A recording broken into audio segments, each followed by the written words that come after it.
Voici mon nouvel édito pour l'insoumission après l'allocution du chef de l'État lundi. On nous annonçait un Churchill, un discours promettant du sang et des larmes aux Français. De ce point de vue-là, on a été plutôt heureusement surpris par la tonalité, disons, plus apaisée, moins guerrière du chef de l'État. Il a moins joué de la culpabilisation des Français, voire même, comme il l'avait fait précédemment, de l'opposition. Mais au-delà, on n'en sort pas rassuré pour autant. Bon, s'il y a un pilote dans l'avion, le moins qu'on puisse dire, c'est qu'il navigue à vue et semble-t-il dans le brouillard, avec cependant un cap. Alors certes, le chef de l'État n'a pas repris les propos du MEDEF qui appelait, je vous le rappelle, à ce que après le confinement, ça ne soit pas les vacances, mais le boulot, comme si aujourd'hui beaucoup de Français n'étaient pas justement au travail, quitte à prendre le risque d'être contaminés.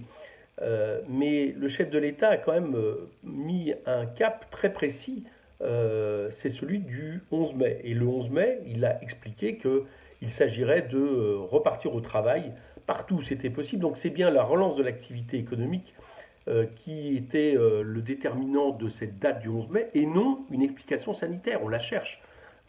Par exemple, on s'attendait à ce que le chef de l'État nous dise que lorsqu'il y aurait suffisamment de tests pour dépister de manière massive la population et à des fins justement de recul de l'épidémie, comme ça se passe en Allemagne, eh bien on pourrait déconfiner. Non, là, le 11 mai, on nous explique qu'on va continuer à tester les personnes avec symptômes, comme ça se passe en théorie aujourd'hui.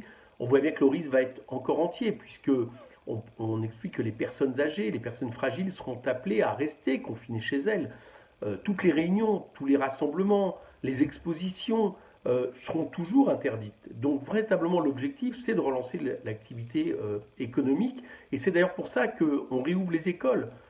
C'est pas à des fins pédagogiques. M. Blanquer a expliqué ce matin que c'était pas, ça serait pas obligatoire, mais c'est bien pour entre guillemets garder les enfants, un peu comme on le fait aujourd'hui avec les enfants des soignants, mais cette fois-ci à plus grande échelle. Bon, tout ça est très inquiétant parce que on voit mal quelle est la stratégie là-dedans. Est-ce que c'est espérer que la population s'auto-immunise? Est-ce que c'est espérer le plus rapidement possible un vaccin, des médicaments et entre-temps protéger tant bien que mal la population pour éviter quand même trop de dégâts? Est-ce que c'est espérer que le virus soit finalement saisonnier? Bon, en tout cas, c'est prendre un sacré risque si le 11 mai, on relance dans ces conditions l'activité économique avec les risques de contamination évidents, parce que les masques ne seront toujours pas arrivés suffisamment en masse, les gels hydrauliques.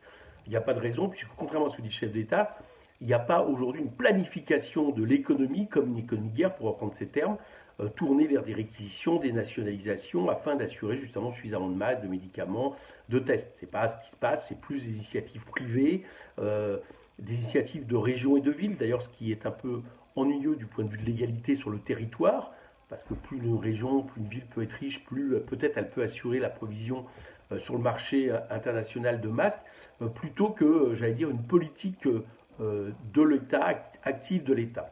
Voilà un peu ce que je tire de la réunion. Et puis, autre inquiétude, alors il a eu des termes sur la question des jours heureux, sur la question de la planification, des termes qu'il a largement repris à notre tradition, mais par contre, rien sur le retrait définitif du projet de retraite. On espérait l'entendre là-dessus, pour que au moins le pays soit apaisé sur cette question, rien non plus sur la question de la réforme des allocations chômage.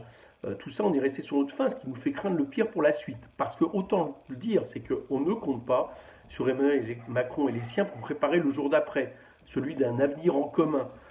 Tout simplement parce que ce sont eux qui nous ont entraînés dans cette situation.